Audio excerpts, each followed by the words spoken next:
श्वास भरें, हाथों की अंजलि बनाते हुए ऊपर ले जाएं हाथों को, नाभि चक्र पर नीले रंग का ध्यान।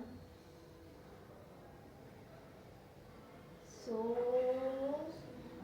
हम, ये जो जानने में आ रहा है यही मैं, और पंच परमेष्टि के चरण कमलों में सब कुछ समर्पण कर दें, ऐसा भाव।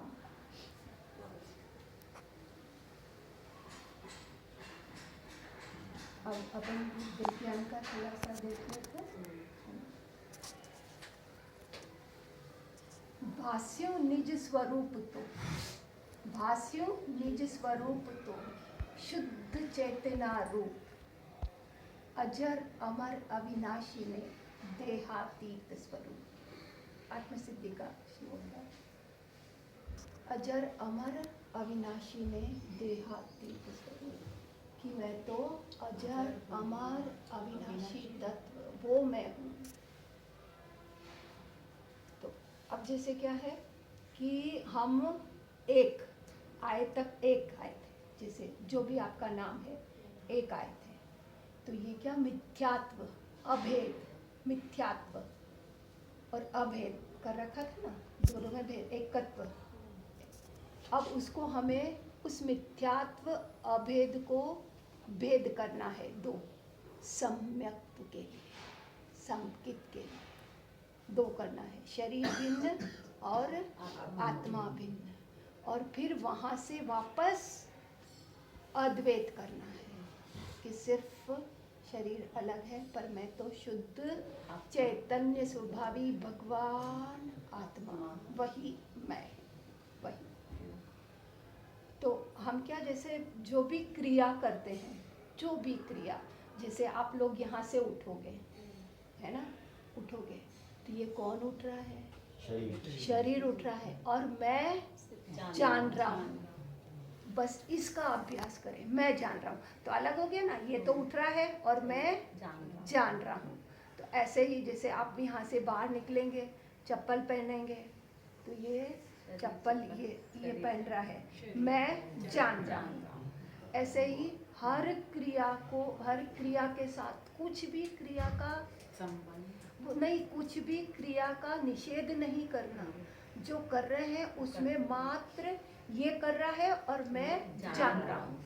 जैसे खाना खाते हैं, खाना खाते हैं तो मैं तो अनाहारी तत्व हूँ, अशरीरी तत्व, अशरीरी, और आज तक मैंने तो एक अन्न का दाना, अरूपी और अविनाशी तत्व हूँ, तो ये तो खाता तो यही है ना। तो शरीर खा रहा है, मैं जान रहा हूँ, तो अलग हो गए ना, खाने वाला अलग है और मैं जानने वाला, मैं अलग हो गया। हाँ, तो इस क्रिया को आप इस क्रिया को हर उसमें आप अप्लाई करें, पर नहीं, जैसे जनरली क्या होता है, यहाँ से उठते ही सब भूल जाते हैं, दिन में कितनी बार किया वो याद ही नहीं आता है क्या, और इसको करते करते करते करते मैं, यही मैं, जैसे मुझ में अनंत ज्ञान, अनंत शक्ति, अनंत दर्शन, अनंत चारित्र, अनंत अनंत अनंत अनंत अनंत अनंत चतुष्टय, ऐसा मैं अनंत इतने गुणों का स्वामी, ऐसा मेरा वैभव, ऐसा मेरी संपदा क्या, और जिसे तो कभी मैंने दृष्टि नहीं की वहाँ तो, और मैं बाहर ही ढूंढता रहा, तो न तो मुझे बाहर कुछ मिला, और जो अपना था उसे ही पा ही नहीं सका ना, पाया हुआ है, प्राप्त की प्राप्ति करनी है, पर मेरी कभी दृष्टि नहीं गई उधर,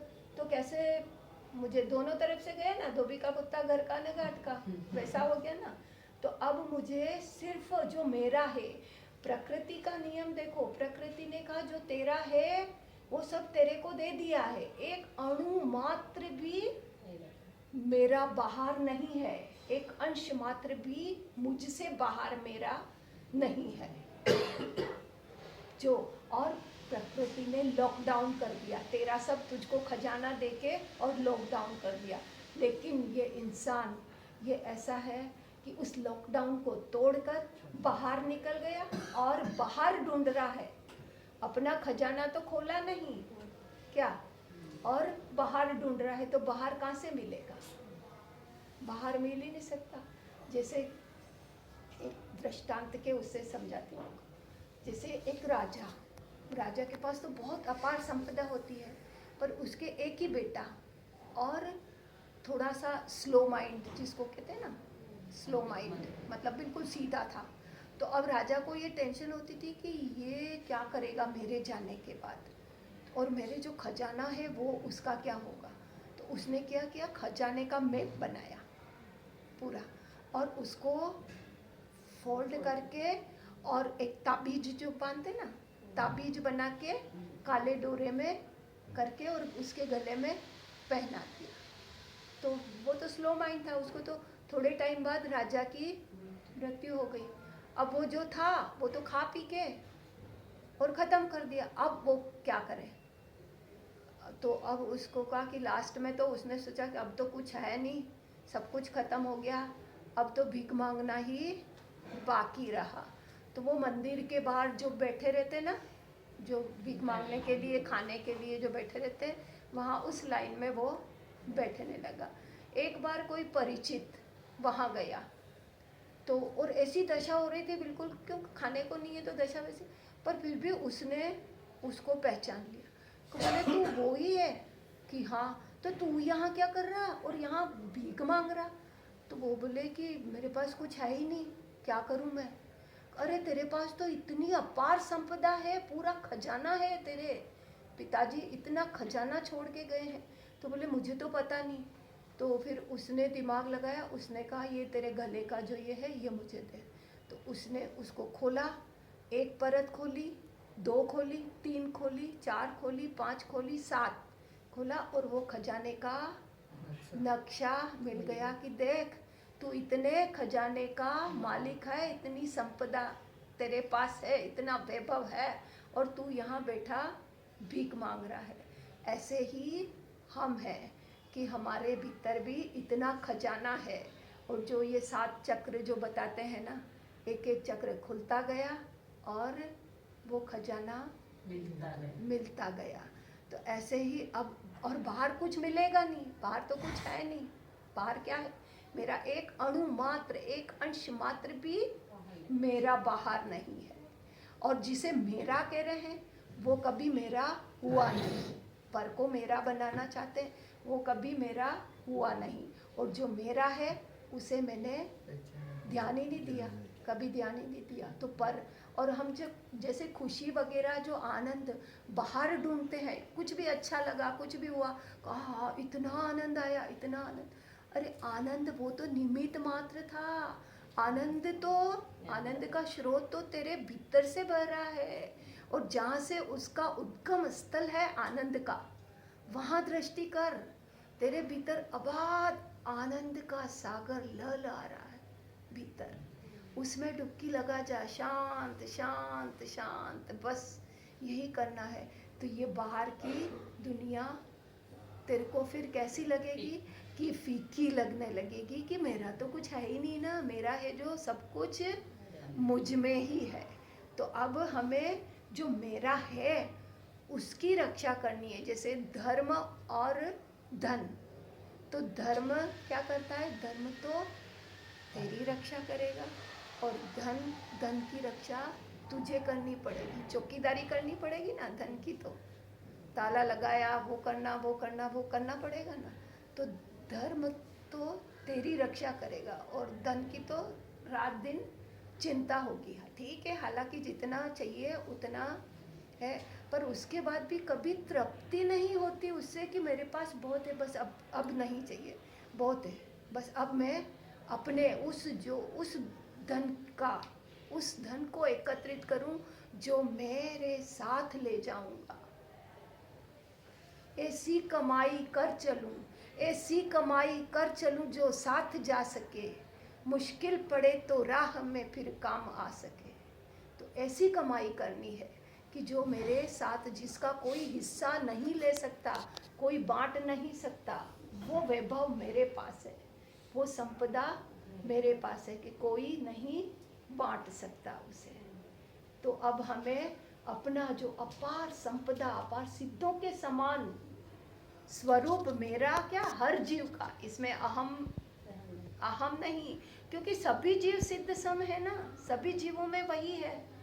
तो मैं तो अपने उसकी रक्षा करूं, उसको अवेरूं, उस धन का और उस जो संपदा है उसका आनंद भोगूं, अपने ही स्वरूप का, अपने ही वैभव का आनंद भोगूं। पर मैं कितना सुख मिलेगा मुझे, पर कोई सुख नहीं दे सकता, न पर कोई कभी मेरा हो सकता, न हुआ न होगा। और आज तक यही करते रहे, पर को ही अपना बनाते रहे, मानते रहे। मानना तो खैर ठीक है, पर बनाने की कोशिश करी, और कभी वो मेरा बना ही नहीं। अब जैसे कहते हैं ना, वो तो मेरा खास दोस्त है, वो मेरी खास सहेली है। अरे क्या पहले तू तेरी सहेली है क्या? तू तेरा दोस्त है क्या? स्वयं का दोस्त है क्या? जब तू अपने स्वयं का दोस्त बन जाएगा ना, तो ये दुनिया सब दोस्त लगेगी। खुद में आत्मा का अनुभव करेंगे ना, तो सब में वही। अरे अभी भले कोई कितना भी, कोई हत्यारा हो, कोई किसी की हत्या कर दे, कोई कितना भी कैसा भी हो, और फिर लगेगा कि अभी इसके कर्म का उदय ऐसा है, पर इसके भीतर भी वही शुद्ध आत्मा है। तो अपनी दृष्टि कहाँ जाएगी? उस शुद्ध आत्मा पर जाएगी। वो वही तो है जो मैं हूँ, वही यह है। तो इसलिए क्या कि अपने में, सबसे पहले अपने में शुद्ध आत्मा का अनुभव करें, शुद्ध आत्मा को देखने का प्रयास करें। और ऐसा नहीं, अनुभव होता है, पुरुषार्थ से सब कुछ संभव है। तो मैं तो प्रबल पुरुषार्थ करके, और पुरुषार्थ जैसे भगवान ने कल बताया था ना, पुरुषार्थ तो अपने आत्मा के लिए जो करेंगे वही पुरुषार्थ। तो प्रबल पुरुषार्थ करके और अपने उस निज वैभव, जो अखूट खजाना, अक्षय खजाना, जिसका कुछ भी कमी नहीं होती है। और ज्ञान बाहर से कहीं नहीं मिलता है, ये पर का ज्ञान जो भी है, पर का उधारी का ही तो है। अरे ज्ञान का तो खजाना मेरे भीतर है, अनंत ज्ञान है मुझ में, अनंत गुण, अनंत ज्ञान है मुझ में। तो बस वो उस ज्ञान के खजाने को मैं खोलूं। चाबी भी मेरे पास है, चाबी भी कहीं नहीं से लानी नहीं पड़ेगी, मेरे पास ही है। बस उसको खोलूं तो पता चलेगा कि ओहो, इतना वैभव, इतनी संपदा मेरे पास है। तो बाहर तो मुझे कुछ भी नहीं अच्छा लगेगा। जैसे ये जीवन है, एक तरह से यात्रा ही है ना? अनंत यात्रा करते हैं, तो ये भी यात्रा ही है, यात्रा करें।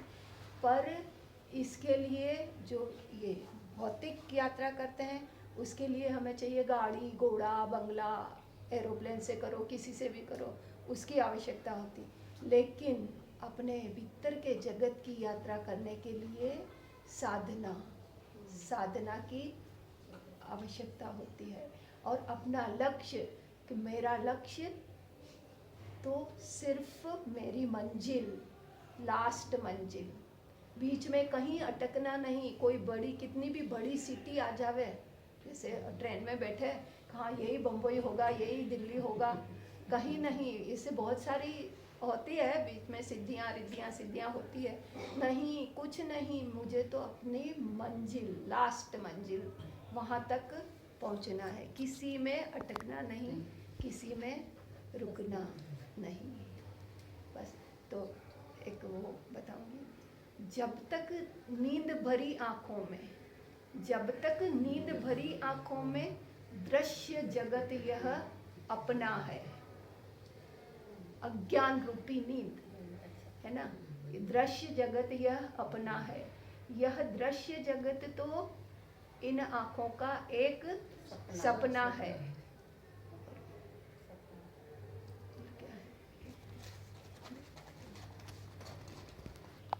जब तक नींद भरी आँखों में दृश्य जगत जो दिखाई दे रहा है, यह एक अपना है, नींद है, अज्ञान रूपी नींद है, तब तक अपना मान रहे हैं।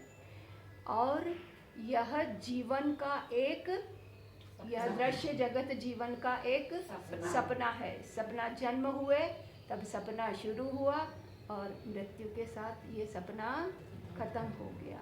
अरे उतनी देर तो जाग कर जी लो, उतनी देर तो जाग कर जी लो जितनी अभी उम्र बाकी है। कोई नहीं किसी का साथी, कोई नहीं किसी का साथी, सारी यात्रा एकाकी है, सारी यात्रा एकाकी है। ओम अरहम, ओम अरहम।